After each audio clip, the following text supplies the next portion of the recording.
இந்த புத்தகத்தை எழுதிய தீர்க்கதரிசி ஹகாய் இது நடந்த காலம். யூதர்கள் பாபிலோன் சிறைவாசத்திலிருந்து திரும்பி வந்த பிறகு.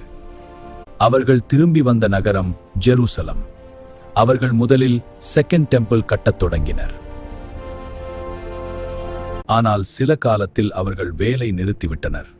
ஏன்? மக்கள் தங்கள் வீடுகளை கட்ட ஆரம்பித்தனர்.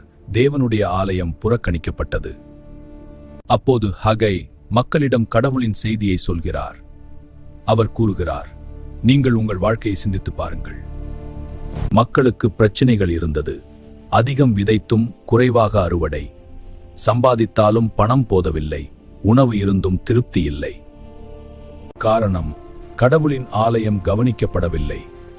அதனால் கடவுள் சொல்கிறார், மலையில் ஏறி மரங்களை கொண்டு வந்து ஆலயத்தை கட்டுங்கள்.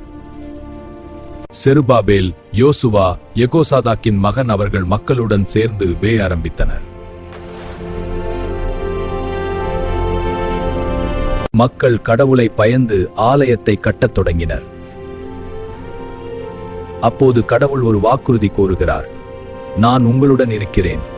புதிய ஆலயம் பழைய ஆலயத்தைப் போல அழகாக இல்லாததால் சிலர் சோகமாக இருந்தனர்.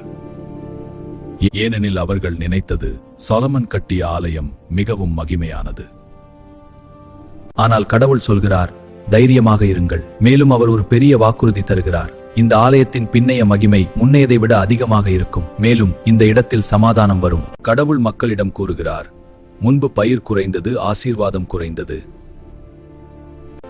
ஆனால் இப்போது, இன்றிலிருந்து நான் உங்களை ஆசீர்வதிப்பேன். ஏனெனில் அவர்கள் கடவுளின் வேலையை ஆரம்பித்தனர். கடவுள் ஒரு தனிப்பட்ட வாக்குறுதி தருகிறார். செருபபேல், அவர் கடவுளால் தேர்ந்தெடுக்கப்பட்டவர். கடவுள் சொல்கிறார், நான் உன்னை என் முத்திரை மோதிரம் போல ஆக்குவேன். அதாவது அவர் கடவுளால் தேர்ந்தெடுக்கப்பட்ட தலைவர். ஆகாய் புத்தகத்தின் முக்கிய செய்தி, கடவுளின் வேலையை முதலில் வைக்க வேண்டும். கீழ்ப்படிதல் ஆசீர்வாதத்தை கொண்டு வரும். கடவுள் தன் மக்களுடன் இருக்கிறார். கடவுளின் திட்டம் எதிர்காலத்தில் மகிமையானது.